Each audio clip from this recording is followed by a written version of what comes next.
Selamat pagi murid-murid. Sekarang cikgu akan menyampaikan sebuah cerita yang bernama Si Tudung Merah. Dalam cerita ini terdapat sebanyak 6 watak perwatakan, iaitu Si Tudung Merah, ibu bapa, nenek, serigala, dan seorang pemotong kayu. Dalam cerita ini, Si Tudung Merah ialah seorang perempuan yang comel. Dia tinggal dengan ibu bapanya. Si Tudung Merah ada seorang nenek yang tinggal bersendirian. Dalam cerita ini, serigala sangat jahat. Tetapi pemotong kayu adalah seorang yang baik hati. Sekarang cikgu akan mula menyampaikan cerita ini. Selepas cikgu tamat bercerita, cikgu akan bertanya kamu semua beberapa soalan. Jadi, minta memberikan perhatian. Pada masa dahulu, ada seorang kanak-kanak perempuan yang comel. Dia tinggal bersama-sama ibu bapanya di sebuah pondok kecil. Dia ada seorang nenek yang tinggal tidak jauh dari rumahnya. Neneknya sangat sayang kepadanya. Pada hari ulang tahunnya ke-9, neneknya telah menghadiahkan sehelai jubah bertudung merah kepadanya. Kanak-kanak perempuan itu sangat suka akan jubah bertudung itu. Dia memakai jubah itu setiap hari. Sejak itu, dia dipanggil Si Tudung Merah. Pada suatu hari, nenek Si Tudung Merah jatuh sakit.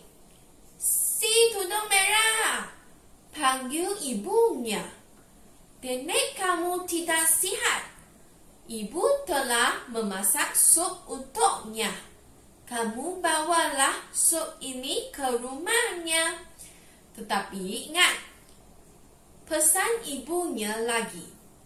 Jangan merayau-rayau ke dalam hutan. Di hutan itu ada serigala yang jahat. Kamu ikutlah jalan di tebing sungai. Baiklah ibu, kata Si Tudung Merah. Setelah mengucapkan selamat tinggal kepada ibunya, Si Tudung Merah pun berjalan menyusuri tebing sungai mengikut pesanan ibunya. Setelah lama berjalan, Si Tudung Merah tiba di rumah neneknya. Dia mengetuk pintu. Tuk, tuk, tuk. Siapa di luar? Kedengaran suatu suara dari dalam pondok. Saya, Si Tudung Merah, nenek, jawab gadis itu. Masuklah, pintu tidak berkunci. Si Tudung Merah pun masuk ke dalam. Dia melihat neneknya terbaring di atas katil. Perempuan tua itu kelihatan merah. Nenek berasa tidak sihat, jawab perempuan tua itu. Saya bawalah sup untuk nenek, kata Si Tudung Merah. Terima kasih sayang. Cucu nenek memang cucu yang baik. Nenek Si Tudung Merah pun memakan sup yang dibawa oleh Si Tudung Merah sehingga habis. Nenek berasa lebih sihat sekarang, kata perempuan tua itu. Nenek Si Tudung Merah kemudian menyuruh Si Tudung Merah pulang kerana hari sudah lewat petang. Jangan merayau-rayau di dalam hutan kerana ada serigala yang jahat di dalam hutan itu. Pesan nenek si tudung merah. Baiklah nenek, jawab si tudung merah. Esok saya akan datang lagi. Selamat tinggal. Si tudung merah, panggil ibu si tudung merah pada keesokan hariannya. Ibu telah membuat biskut untuk nenek kamu. Hantarkan biskut ini ke rumahnya. Baiklah ibu, kata si tudung merah. Tanpa berlanggar, dia pun berjalan ke rumah neneknya. Di pertengahan jalan, si tudung merah nampak banyak bunga di tebing sungai itu. Si tudung merah terlalu lekah memetik bunga sehingga tidak sedar bahawa hari hampir petang. Alamak, saya sudah lewat. Baik, saya ikut jalan pintas supaya cepat sampai ke rumah nenek. Si tudung merah pun mengikut jalan pintas melalui hutan. Dia terlupa akan pesanan ibu dan neneknya supaya tidak merayau-rayau ke dalam hutan. Tiba-tiba, si tudung merah terdengar suatu suara. Kamu hendak ke mana, anak manis? Si tudung merah pun berpaling dan terpandang seekor serigala yang besar. Barulah gadis itu teringat akan pesanan ibu dan neneknya.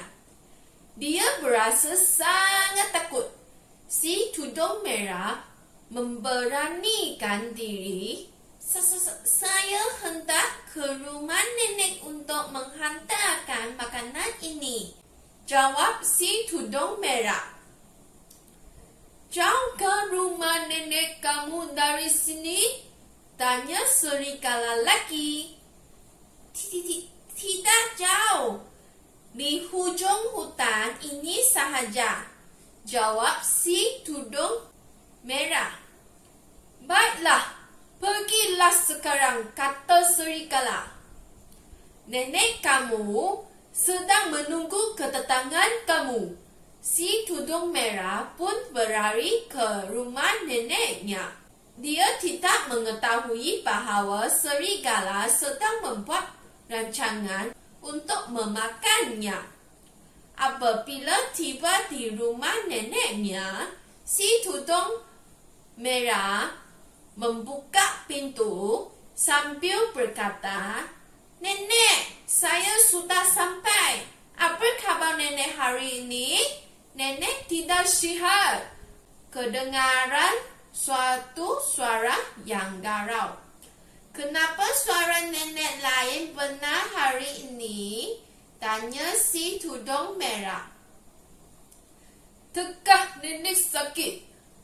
Mengapa mata nenek lebih besar hari ini? Supaya nenek dapat melihat kamu dengan lebih jelas.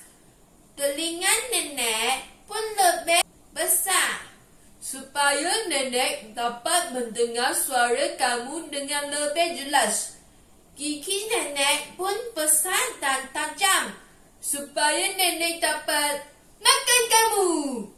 Tiba-tiba, serigala melompat dari atas katil dan menekam si tudung merah.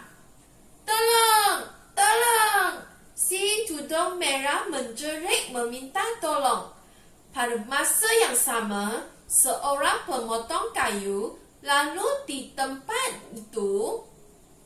Dia terdengar jeritan si tudung merah, lalu meluru masuk ke dalam pondok itu. Apabila pemotong kayu nampak serigala, dia membunuh serigala itu dengan kapalnya. Dia kemudian membelah perut serigala, lalu keluarlah nenek si tudung merah dari dalam perut serigala. Si tudung merah dan neneknya mengucapkan terima kasih kepada pemotong kayu. Sejak hari itu, si tudung merah sentiasa mematuhi pesanan ibu dan neneknya. Dia tidak merayau-rayau lagi ke dalam hutan. Sekarang, saya akan bertanya kamu semua soalan yang berkaitan dengan cerita ini. Soalan pertama, apakah warna jubah bertudung itu? Merah. Ya, betul. Jubah bertudung itu berwarna merah. Soalan kedua adalah, siapakah yang menghadiahkan sehelai jubah bertudung merah kepada si tudung merah? Nenek. Ya, nenek yang menghadiahkan sehelai jubah bertudung merah kepada si tudung merah. Soalan yang terakhir, siapakah yang menyelamatkan si tudung merah daripada dimakan oleh serigala? Pemotong kayu. Ya, pemotong kayu yang menyelamatkan si tudung merah daripada dimakan oleh serigala. Sekian, terima kasih.